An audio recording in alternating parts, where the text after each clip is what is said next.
Hi, I'm Ryan Szymanski, curator for Battleship New Jersey Museum and Memorial. And today we've got an interesting video for you about some research that one of my coworkers got to do at the National Archives. And they were able to scan a document that is the roster of officers from June 1st, 1953. And what's cool about this document, well, one, it's got all the officers' names and whatnot, and that helps us fill out our muster rolls. But more importantly, it tells you what all their jobs are. Now, things like the ship's cruise books tell you that, oh, this is the gunnery officer, or this is the engineering officer, or any of that sort of information.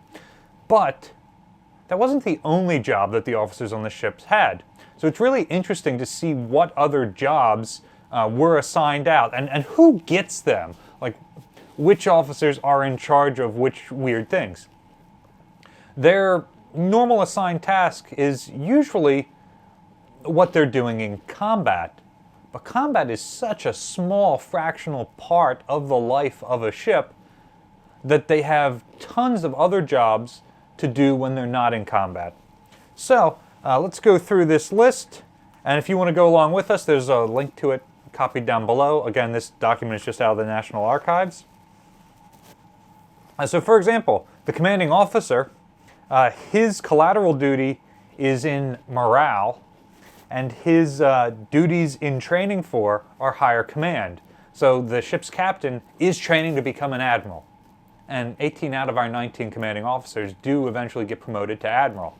Likewise, the executive officer here, his collateral duties, significantly more than just morale, classified material control officer, welfare and training officer, and he sits on the planning board. And the duties he is training for is command. He's training to be the next commander of a ship. Also in this executive department, we have an administrative assistant, a personnel officer, an educational officer, the ship's secretary, and the ship's 2 chaplains. The chaplains are interesting because in addition to being in charge of the religious life of the ship, they're also in charge of the special services officer, the voting officer, recreation, I think that's supposed to be coordinator, I'm not quite sure what that word is, and he edits the newspaper. The other one is on the mess audit board and is in charge of the library. So those are interesting additional things that the chaplains do, who are also officers.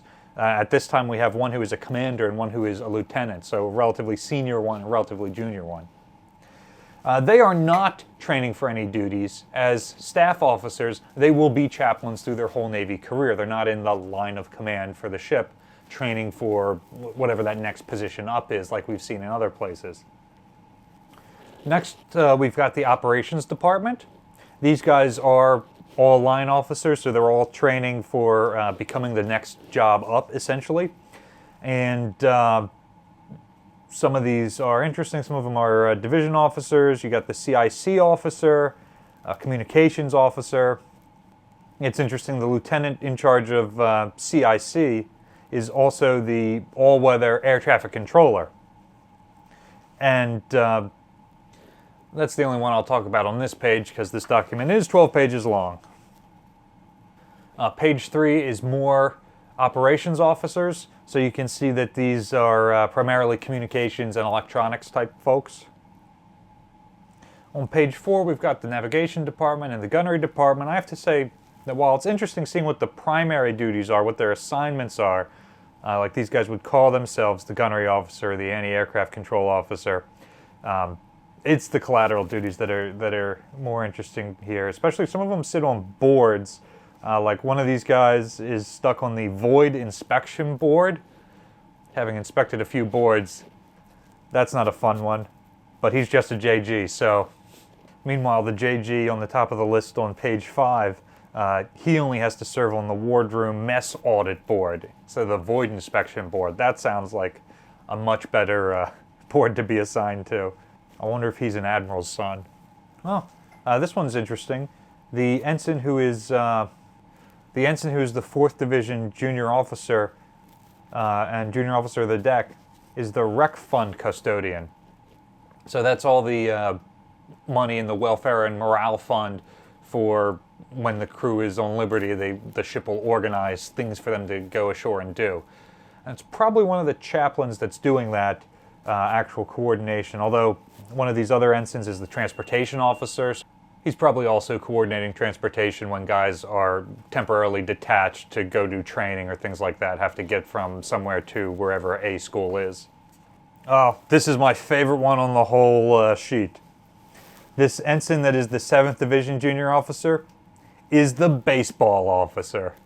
Like, that is an actual rating that was on this ship. How much do Americans love baseball? One of our officers on this battleship was assigned to be the baseball officer. God, I love the U.S. Navy. I don't think any other Navy in the world probably has a baseball officer on their battleships.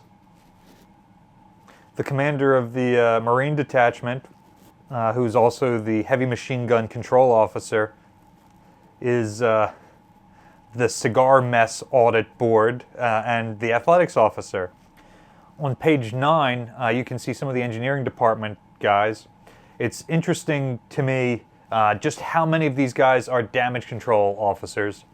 And it seems like we've got a ton of damage control officers, whereas it's relatively rare for officers to be assigned to the engineering spaces besides main control.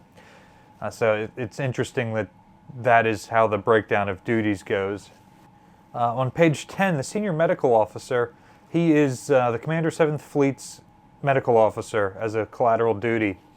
So that's interesting. I wonder if that is specifically because Com 7th Fleet is embarked on board and doesn't have a medical officer on his staff, or because the battleship is one of the few ships in 7th Fleet that would have a medical officer, and so this guy who's a commander is just the highest ranking one, and so he is therefore automatically that. I'm not sure what the case is with that. He also serves on the narcotics board. That's interesting because we know that substance abuse becomes a problem in the Navy, especially late in the 20th century. So it's interesting to see here in 1953 that they already have a narcotics board. I'm surprised to see just how big this medical department is, that we have 4 medical officers on board.